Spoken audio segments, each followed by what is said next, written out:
दोस्तों, कैसे हो आप लोग। आज इस वीडियो के अंदर हम यहाँ पे डिस्कस करने वाले हैं मुंबई यूनिवर्सिटी के थ्रू डिक्लेयर किए गए रिवॉल्यूशन के सॉरी डिक्लेयर किए रिजल्ट्स के बारे में। वैसे ये जो रिजल्ट्स है ये फर्स्ट ईयर बैच के बच्चों का है, यानी कि इसमें bachelor of accounting and finance वाले बच्चों के लिए यहाँ पे ये रिजल्ट्स को डिक्लेयर किया गया है।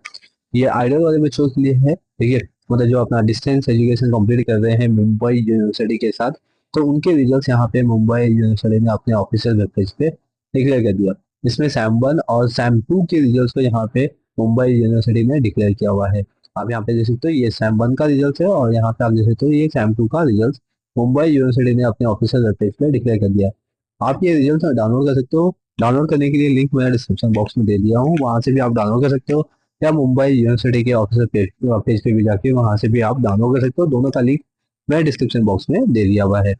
तो चलिए अभी इसको देखना है आपको कि किस तरीके से आप रिजल्ट्स को चेक कर सकते हो। ठीक है। तो फर्स्ट यहाँ पे आपको जो इन्फॉर्मेशन दी गई है उसमें आपको सब्जेक्ट के रिगार्डिंग इन्फॉर्मेशन दी गई है। जो फर्स्ट सब्जेक्ट है आपका फाइनेंशियल अकाउंटिंग है, ठीक है, जिसके अंदर आपको थियोरटिकल है 75 मार्क्स का, जिसमें से आपको 30 चाहिए। और जो आपका इंटरनल है वो उसमें 25 मार्क्स का है, उसमें से 10 मार्क्स चाहिए। तो आपको 100 में से टोटल 40 मार्क्स चाहिए पासिंग होने के लिए। लेकिन पासिंग होने के लिए यहाँ पे क्राइटेरिया बता दिया गया है, 75-30 होना चाहिए, 25 में से 10, एटलीस्ट इतने मार्क्स आपको मिलने ही चाहिए। अगर आपको इतने मार्क्स मिलते हैं तो दैट इज मीन्स आप पास हो। सेम उसी तरीके से नेक्स्ट वन आते हैं सेकंड सब्जेक्ट में cost accounting, introduction to element of cost. And third subject है फाइनेंशियल मैनेजमेंट का।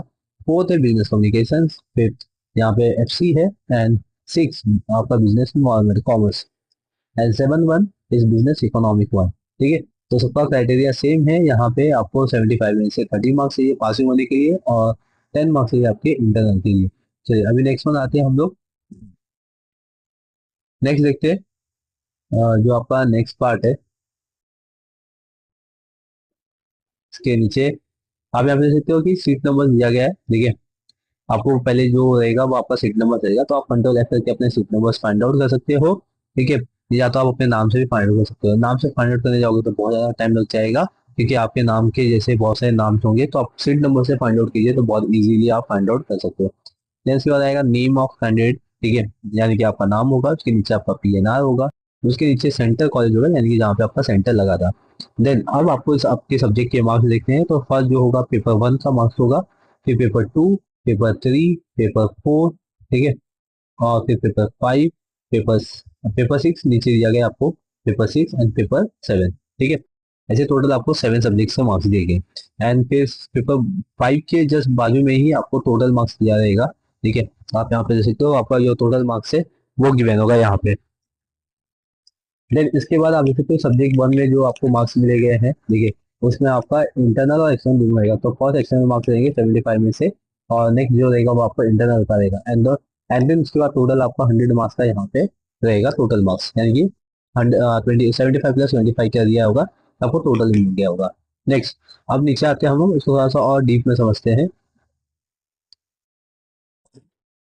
पहले तो आपको चेक कर लेना है कि आपका जो रिजल्ट है उसमें आपको सक्सेसफुल लिखा होना चाहिए। ठीक है। जैसे यहाँ पे आप देख सकते हो कि यहाँ पे अनसक्सेसफुल और एटीकेटी लिखा हुआ है, यानी ये बच्चा ये एटीकेटी का एग्जाम दे सकता है। राइट। बहुत सारे रिजल्ट्स में आपको अनसक्सेसफुल दिखाई दिया होगा, वहाँ पे एटीकेटी भी लिखा जाता है। तो मैं आपको बता देता हूँ, तो उसको करके नीचे लेके आते हैं। मोस्ट ऑफ सब बच्चे सक्सेस ही यहाँ पे दिखाई दे रहे हैं। ठीक है। जो बच्चे ने एग्जाम नहीं दिया उसके लिए एब्सेंट मार्क रहेगा यहाँ पे। नेक्स्ट यहाँ पे आप देख सकते हो कि ये अनसक्सेसफुल और फेल लिखा हुआ है यहाँ पे। ठीक है। तो ये फेल हो गया बेसिकली। अब इसमें भी कैसा है कि एटी का एग्जाम आप दे सकते हो। राइट। तो यहाँ पे अनसक्सेसफुल फेल और अनसक्सेसफुल एटी ऐसा लिखा है यहाँ पे। इसके बारे में हम डिस्कस करते हैं। तो पहले हम देख लेते हैं अनसक्सेसफुल एटी के लिए। ठीक है।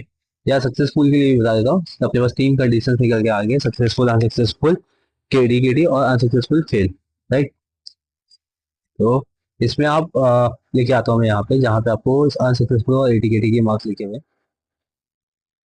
यहाँ पे आप देख सकते हो कि आपका यहाँ पे बेसिकली ये दिया गया है सीट नंबर्स। ठीक है। ये आपका यहाँ पे नाम रहेगा। ठीक है। और अपना नाम देख सकते हो यहाँ पे। फिर इसके बाद आपका पीएनआर नंबर है, फिर सेंटर है यहाँ पे। अभी आपको मार्क्स कैसे चेक करने हैं। फर्स्ट यहाँ पे देख तो ये जो फर्स्ट सब्जेक्ट है, ठीक है, उसमें आपको यहाँ पे 21 मिला हुआ है।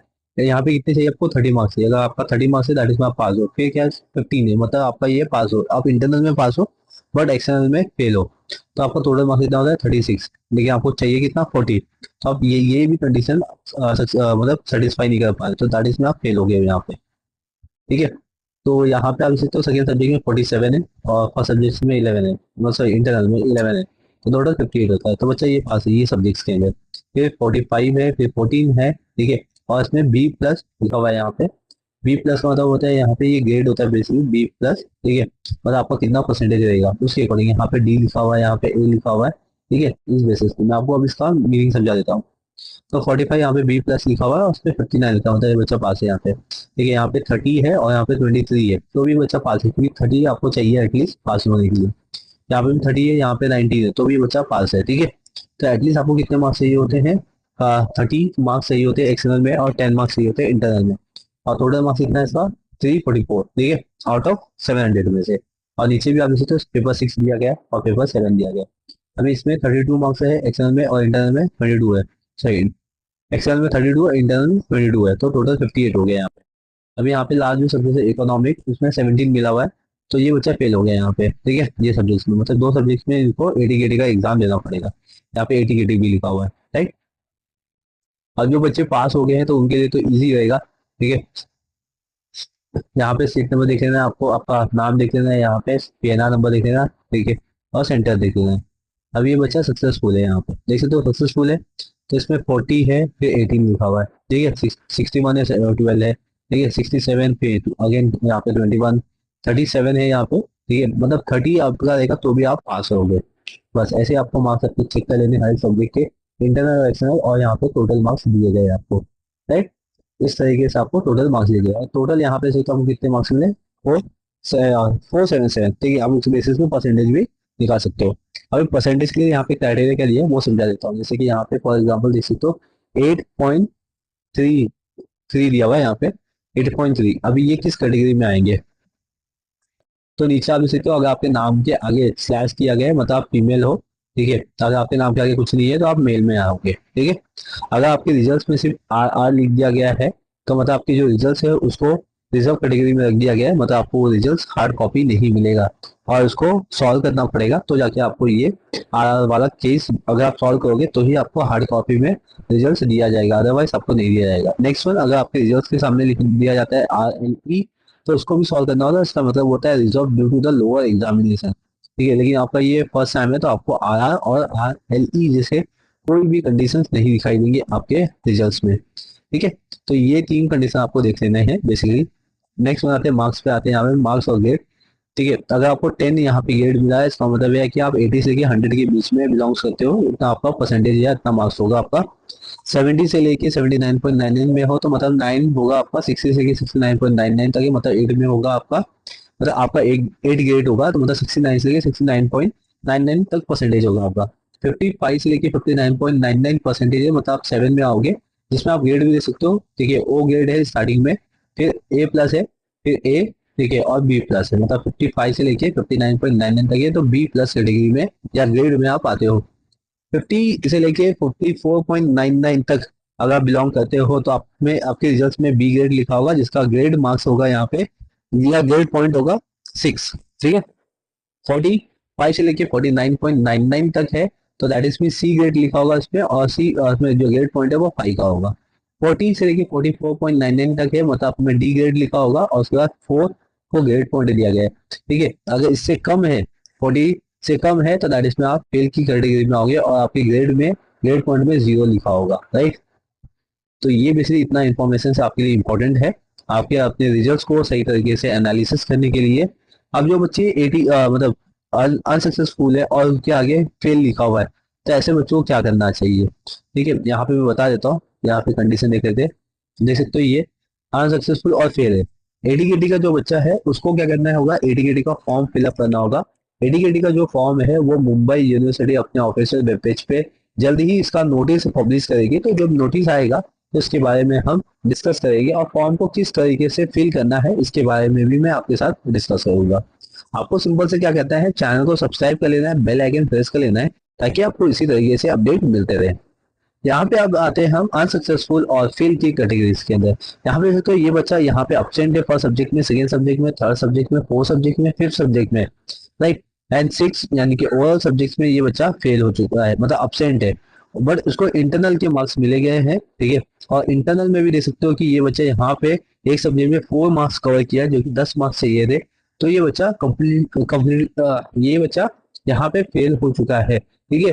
तो दैट इज मीन्स इसको 80-80 के फॉर्म नहीं फिलअप करने मिलेंगे, इनको फिर से ये एग्जाम देने पड़ेंगे, ठीक है। जो फेल वाले बच्चे हैं, अनसक्सेसफुल फेल लिखे आ रहा है, तो ऐसे बच्चों को क्या करना पड़ेगा, अगेन आपको एग्जाम देना पड़ेगा। और सब्जेक्ट्स के एग्जाम 80-80 में क्या होता है कि हमें पर्टिकुलर सब्जेक्ट के एग्जाम देने होते हैं, सब सब्जेक्ट के एग्जाम नहीं देने होते। इसीलिए आपके रिजल्ट के आगे अनसक्सेसफुल 80-80 लिख के आता है और अनसक्सेसफुल फेल लिख के आता है। फेल का मतलब हो गया आपको अगेन उसी क्लास में बैठ के एग्जाम देने, दैट इज सेम सेमेस्टर में सेम 1 का एग्जाम आपको फिर से देना पड़ेगा, और आप सेम 2 के लिए एलिजिबल नहीं रहोगे। और जिन बच्चों के आगे अनसक्सेसफुल 80-80 का एग्जाम लिखा है, वो बच्चे सेकेंड सेमेस्टर की भी तैयारी करते रहेंगे, प्लस वो सेम 1 के जिस सब्जेक्ट्स में पास नहीं हो पाए हैं, ठीक है, उनका भी एग्जाम उनको देना पड़ेगा। इसीलिए उनको 80-80 या बैकलॉग बोला जाता है।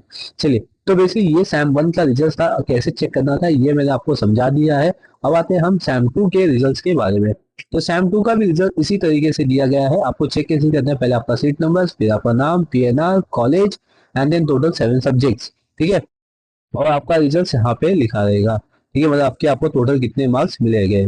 तो सेम, अगर आपको देखना है कि आपका अनसक्सेसफुल 80-80 लिखा हुआ है, दैट इज में आप किसी एक पर्टिकुलर सब्जेक्ट में अनसक्सेसफुल हुए हो, बाकी सब सब्जेक्ट में पास हो गए हो।